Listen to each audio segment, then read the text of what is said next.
हर मोड़ पे मिल जाते हैं हमदर्द हज़ारों, शायद मेरी बस्ती में अदाकार बहुत हैं। इस दफ़ा बेस्ट एक्टिंग का अवार्ड दिया जाता है तमाम उम्मत मुस्लिमा छोड़ तमाम पाकिस्तानियों को, इस पाकिस्तानी कौम को, इस सरज़मीन पाकिस्तान पर अवाम की जमहूरियत का दावेदार जमहूरियों को।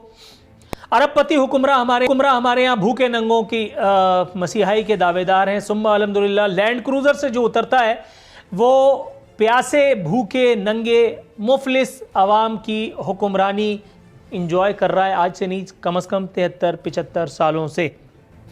गरीबों को सज़ा मिल जाती है और अमीरों को बरात। अमीरों को ऐन उस दिन के जिस दिन छुट्टी होती है ज़मानत भी मिल जाती है, उनके केसेस भी इतनी जल्दी देखे जाते हैं और उसके बाद फिर उनको अक्विटल मिल जाता है कि आपकी सोच है। गरीबों के साथ क्या होता है मेरा ख्याल है बताने की ज़रूरत तो नहीं है।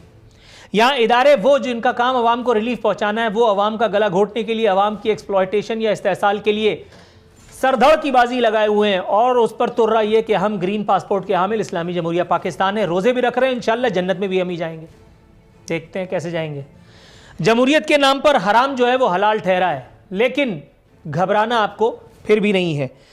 खबर मुतजाद हैं, समझने वालों के लिए इसमें निशानी है। अवाम के लिए सैर व सयाहत तफरीहों पर पाबंदी आयद कर दी गई है। अवाम को लॉकडाउन में घुसेड़ करके बंद करके उनका गला घोंट दिया जाएगा, उनको कोरोना से बचाया जाएगा। लेकिन मुल्क का सबसे बड़ा हुक्मरां, मुल्क का सबसे बड़ा चीफ एग्जीक्यूटिव, मुल्क का सबसे बड़ा सियासतदान, मुल्क का मसीहा वज़ीर आज़म इमरान खान इस मरतबा भी नथिया गली में अपनी अहलिया और अहले खाना के हमरा ईद मनाएंगे। पाकिस्तान जिंदाबाद।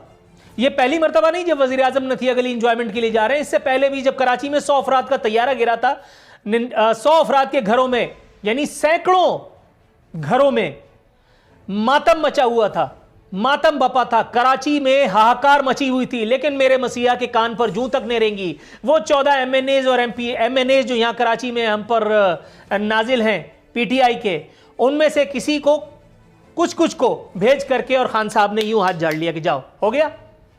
उस वक्त भी खान साहब बकरीद की छुट्टियां नथिया गली में एंजॉय कर रहे थे। खान साहब का इकबाल बुलंद हो, अल्लाह करे कम से कम 4-5 बार वही वजीर आजम रहें या वो ना रहें तो उन जैसा ही कोई रहे, क्योंकि हम लोग डिजर्व ही यही करते हैं।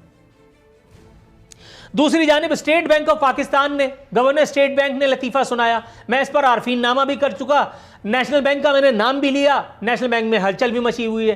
करेंसी डिपार्टमेंट को बुला करके, HR वालों से बुला करके और उनको तलबियां की जा रही हैं कि यार ये इसको कैसे पता चल गया। 2 सालों से करेंसी नोट नहीं छापे जा रहे। State bank of Pakistan currency note नहीं छाप रहा। बयान मैंने अखबार में पढ़ा और अगले दिन जब मैं गया नेशनल बैंक ऑफ पाकिस्तान से मैंने नए करेंसी नोट मंगवाए और मंगवा करके मैंने आरफीन नामा में दिखाना शुरू किया कि ये 50 का, ये 20 का, ये 100 का, ये 10 का और ये फलां का। वो नोट मैंने घर में नहीं छापे थे। मेरे घर में गन्ने की मशीन भी नहीं है, नोट छापने की मशीन तो दूर की बात है। वो नोट मैं कहां से ला रहा हूं? नेशनल बैंक ऑफ पाकिस्तान की मेन ब्रांच से वो निकलती हैं गड्डियां और सामने जाकर के बाजारों में बिकती हैं। नेशनल बैंक पर क्या मौकूफ? मैंने पाकिस्तान में हर उस बैंक में जिसमें मेरा अकाउंट है, 3 बैंक अकाउंट मेरे हैं और उसमें जितनी रकूम है वो सब इदारों को मालूम है। उन तमाम बैंकों से मैंने नए नोटों की गड्डियां इस मरतबा ये चेक करने के लिए मंगवाई कि शायद कहीं से कोई ऑब्जेक्शन हो। निदारद।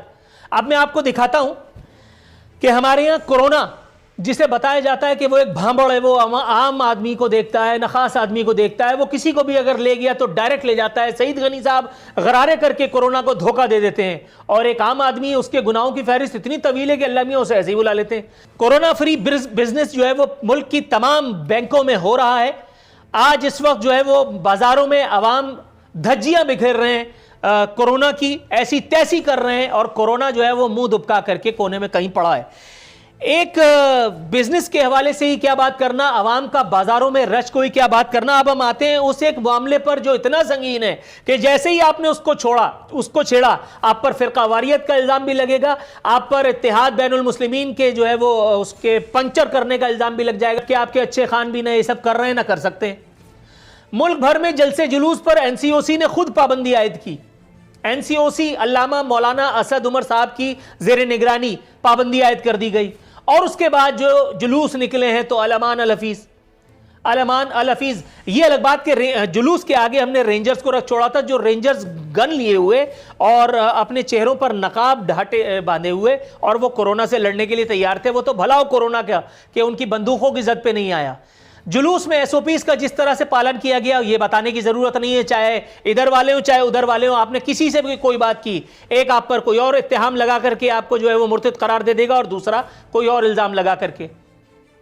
तो इसलिए अल्लामा असद उमर साहब और उनकी जो रोजी रोटी का जरिया है वो इदारा एनसीओसी, जिसमें सिर्फ नई नई प्रेस रिलीजेस भेज करके अवाम के साथ जो है वो मजाक किया जा रहा है, उसको हम मुबारकबाद पेश करते हैं कि आपने कोरोना के साथ जो इज्तिमाई तौर पर फुटबॉल खेली, जलसे जुलूसों के इनेकाद पर पाबंदी के बावजूद सदर मुअज्जम अल्लाह ताला आपका इकबाल बुलंद करे, आपको खैर बरात तो मिल ही चुकी है पीटीवी हमला केस में, अल्लाह करे आपका तमाम केसेस फारिग हो जाएं और आप अगले 500 साल तक हम पर नाजिल रहें।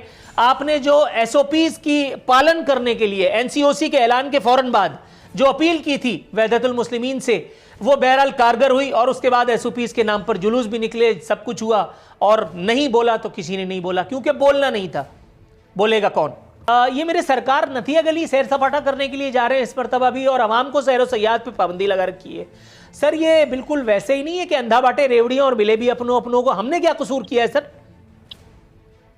बिस्मिल्लाहिर्रहमानिर्रहीम। नूरुल अरफीन भाई बहुत शुक्रिया, आपने बड़ी तफसील से बात की है, तो मैं कोशिश करूंगा कि जो जो बातें आपने पूछी है उसका जिक्र करूं। एक तो सबसे पहले प्राइम मिनिस्टर साहब की बात है। देखिए वजीर आजम जो है पूरा साल काम करते हैं और दिन में 16 घंटे 18 घंटे काम करते हैं और इस पाकिस्तान के लिए करते हैं, और एक ईद के मौका पर या कोई ऐसा खास मौका आता है अगर वो अपनी फैमिली के साथ कहीं ईद मनाते हैं, तो मेरे ख्याल से इसमें तो कोई ऐसी बात नहीं है। और दूसरी बात यह कि वो किसी हुजूम को लेकर नहीं जाते, वो किसी पिकनिक के तौर पर नहीं जाते, बल्कि अपना ईद जो है वो जाके अकेले में तन्हाई में अपनी फैमिली के साथ मनाते हैं। ठीक हो गया सर, थोड़ा सा तवक्कुफ कीजिएगा, अब बारी है पोस्टमार्टम की इन जवाबों के। आपने कहा कि मेरे वजीर आजम सारा साल काम करते हैं और अगर वो ईद के मौके पे थोड़ा सा जा करके और रिफ्रेश हो जाएं तो इसमें क्या कबाहत है? इसमें कोई कबाहत नहीं है। लेकिन सर मैं भी पूरा साल मेहनत मजदूरी करता हूँ, आरफीन नामा में भी हुक्मरानों की आप समझ रहे हैं मलीदा निकालता हूँ और बहुत सारे काम और भी कर रहा हूँ, थक जाता हूँ यकीन मानिए। सर मुझे रोक करके मेरे सरकार कहाँ चले जाते हैं? एक बात तो ये, मैं भी तो मेहनत कर रहा हूँ, मुल्क का एक आम आदमी भी तो मेहनत कर रहा है। आपने उसको यहाँ सीवीयू जाने से भी रोक दिया जो इस वक्त की अहम जरूरत है। मैं ये नहीं कह रहा कि आप उसको इजाजत दीजिए, ये बिल्कुल ठीक किया, देर से किया, जुज़वी तौर पर किया, इसमें भी मुनाफकत की। लेकिन सर इमरान खान साहब is also should also be no exception. जब मुल्क का वजीर आजम कराची में 100 अफराद का तैयारा गिरा और मुल्क का वजीर आजम नथिया गली में अपनी खानदान के हमरा, आप कह रहे हैं वो पिकनिक नहीं मना रहे थे, तो क्या वो आवाम के लिए चीए पड़ रहे थे या सलामों का विर्द कर रहे थे? और अगर ये विर्दी करना था तो ये बनी गाला के महल में या ऐवान वजीर आजम में हो सकता था, इसकी भी तस्वीरें खिंचती। कोरोना तक में तो तस्वीरें खिंचवाई थी मेरे सरकार ने लोगों का हौसला बढ़ाने के लिए, तो ये या सलामों की विर्द की तस्वीरें भी जारी की जा सकती थी। दूसरी बात, आपने कहा कि एनसीओसी ने पाबंदियों का ऐलान कर दिया था, वजीर आला सिंध और इधर उधर के लोगों की जिम्मेदारी थी, ये भी जुज़वी सच है। सदर मुअज्जम को क्या जरूरत पड़ी थी कहीं से निकल करके आकर के बीच में अल्लामाओं को फोन करके और उनको एसओपीज के नाम का जो है वो ताना देने की? यहीं से वो जो है वो चीज निकली, यहीं से वो फैसिलिटेशन का आगाज हुआ जिसकी हम बात कर रहे हैं। अगर वो सदर मुअज्जम जो ऑर्डिनेंस पे ऑर्डिनेंस दे करके जमहूरियत की खिदमत किए जा रहे हैं दिन रात, अगर वो ये काम ना करते तो मेरा ख्याल है शायद मजलिस वहदतुल मुस्लिमीन, मैंने, आपने, असद उमर ने, कुमैल हैदर शाह ने, हम सब ने इस एक कॉल को सीरियस ले लिया होता। जी सर इख्तिसार के साथ जवाब। जी बिल्कुल, मैं दोबारा नूरुल अरफीन भाई आपसे यही कहूंगा, जहाज का मैं भूल गया था, आपने याद दिला दिया दोबारा। देखिए मैं समझता हूं कि हम जो कोशिश कर रहे हैं वो यही कर रहे हैं कि इदारों ने काम करना है। अब कराची में जब जहाज गिरा था, वज़ीर आज़म साहब पहले से गए हुए थे, यहाँ पे हम एमएनएज मौजूद हैं, एमपीएज मौजूद हैं, वज़ीर आज़म मुल्क के चीफ एग्जीक्यूटिव हैं, वज़ीर आज़म इज़हारे यकजहती करते हुए कराची से, मुल्क के सबसे बड़े शहर से, जहां से उनके लोगों को भी मैंडेट मिला और वज़ीर आज़म को भी मैंडेट मिला, वज़ीर आज़म नथिया गली से वापस आ जाते, वीजा तो नहीं लेना पड़ता। देखिए वज़ीर आज़म साहब पूरी तरह बाखबर थे, वज़ीर आज़म साहब ने आकर खुद चीजें नहीं करनी थी, न जहाज को उठाना था। ये सर अलामती चीजें होती हैं। बाखबर तो जो बाइडेन भी था, बाखबर तो नरेंद्र मोदी भी था, टेलीविजन सब दिखा रहा था। मुझे 1 मिनट का टाइम दे दे, 1-2 इश्यूज आपने बड़े अहम उठाए थे जिसमें मैं जरूर बात करूंगा, फिर आप आगे जाएं। यहाँ और भी मेहमान बैठे हैं, बाकायदा मेकअप वगैरह किया हुआ है। सर थोड़ा सा जो है वो वेट कीजिएगा, मैं आपकी तरफ आता हूँ।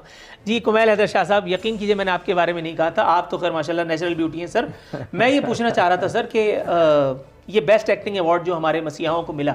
मैं एक बयान पढ़ रहा था वाइसराय सिंध का, बल्कि बयान नहीं, उनका साउंड बाइट देख रहा था। उन्होंने कहा कि वफाकी हुकूमत की जो तरजीहात हैं वो हमारी समझ में नहीं आ रही। कोरोना से निपटने के लिए लॉकडाउन कब का कर देना चाहिए था, और ये लॉकडाउन के लिए जो है वो इंतज़ार फरमा रहे हैं। ये लोगों को जो है वो पहले से जा करके शॉपिंग कर लेने की तरगीबात दे रहे हैं। सर, लॉकडाउन के लिए तो मेरे सरकार बड़े, जिसको कहते हैं, उछले जा रहे हैं। लेकिन पिछली मरतबा का लॉकडाउन याद है ना आपको? पूरे 2.5 लाख करोड़ों की आबादी वाले सूबे में खैर से पूरे 2.5 लाख राशन बांटे थे, वो भी मुबैना तौर पर। उसकी भी कंफर्मेशन नहीं है, क्योंकि रात के अंधेरे में, रात की तारीकी में ये राशन बांटे गए थे। और दूसरी जानिब सर, वज़ीर आला खुद चीफ एग्जीक्यूटिव थे। अगर एनसीओसी ने कह दिया था कि जुलूस की पाबंदी है, वज़ीर आला आगे आते, इनिशिएटिव लेते, और वो कोरोना जो बहुत खतरनाक है उससे सबको बचाते। क्या अहले तशय्युफ़ अफराद की जान माल के तहफ़्फ़ुज़ वज़ीर आला की या इस हुकूमत की जिम्मेदारी या उनकी तरजीह नहीं है?